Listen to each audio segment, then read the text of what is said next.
So in this Canva tutorial video, I am going to be showing you guys how to edit an image, how to edit the image transparency of a picture or a photo here on Canva desktop. So first for this example, you'll obviously need a photo. I'll just select a photo right here of Times Square in New York.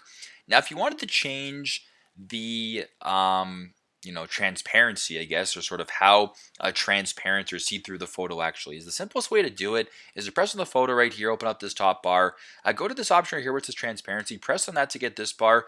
Now by default, when there's zero transparency, it's set to 100, but if you were to slide this bar to the left, the photo actually is a little bit more see-through. As you can tell, you can actually see the background. A better way to probably show this example would be to grab another photo of the Statue of Liberty right here.